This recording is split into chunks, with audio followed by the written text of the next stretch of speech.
T-Bridge was originally constructed by Southern Railroad in 1919 at a cost of $60,000. Back then, there was traffic on Race and Jeffrey Street, and it was a high arch where they had to go up and over the Montgomery Street to get across to the other side.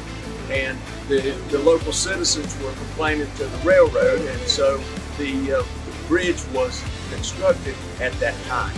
Today we need the bridge basically for safety, but both our fire and police presence is on this side of the bridge, and if we happen to have a train blocking the rail and we don't have this bridge here, basically our emergency vehicles are at the mercy of the train until it moves. They don't care how many blue lights you got or how many horns you got.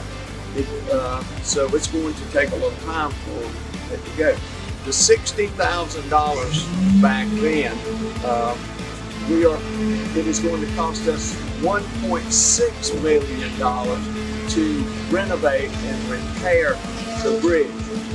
If you will look at the railing on that side of the new bridge, you can see that we are doing a lot with this. We're closing in on finishing this. It started in October of 2022, and we are hopeful that it will be finished by the end of this year. That was the original information given to us by DOT. We are going to have many safety features. And of course, as I said, the biggest safety feature, the reason we want this bridge, is to have our fire and police be able to get across to events on the other side. You can't absolutely assure me that every fire we're going to have is going to be on this side of the bridge. So if you got one and it's blocked, we got to go. But we are going to have rails, we're going to have lighting, we're going to have safe walkways. So all of those safety features that were not in the original bridge are going to be present today.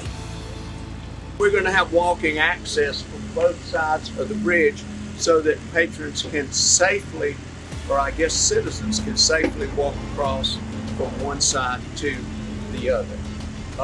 And we in our local city engineer, Scott, tells me that this bridge should easily be able to sustain the weight of 2 fire trucks down. This bridge is a historic landmark. There's only 2 T-bridges in the whole world. The other one is in Japan. Theirs has been renewed and renovated, and we are in the process of doing ours. The railroad has absolute control of this bridge and everything, and it's all controlled federally rather than local or state. Want to certainly thank Ralph Norman for his help, our congressman. He came right here to Montgomery Street, walked out with me and looked, and I said, Ralph, we got to have a bridge fixed. He said, I'll help. I said, I can't get the railroad to talk to me. He said, they'll talk to me. And you know what? They did. We couldn't get the money. The city only had about $500,000 to apply to this. And so I went to our Senator, Harvey Peeler, and I went to our 2 representatives, both Dennis Moss and Steve Moss, and they all worked together and got us the money. We got basically $1.5 million, and then I went back to Senator Peeler and I said, the best bid I got is $1.6. He said, I'll call DOT and we will get the bridge started.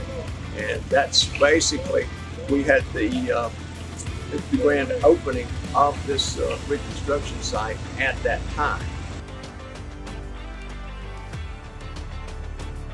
Basically, the bottom line, this is just one more little piece of the great progress our city is making. We have so many good things going to Gaffney. We're going to have the Revolutionary War Center, which will be a great tourist attraction. they're also going to want to come and see this bridge, take pictures of it. Our downtown is growing. You know, I'm proud to be born and bred here in Gaffney, and having graduated from Gaffney High School, and as we say, once a Gaffney Indian, always a Gaffney Indian.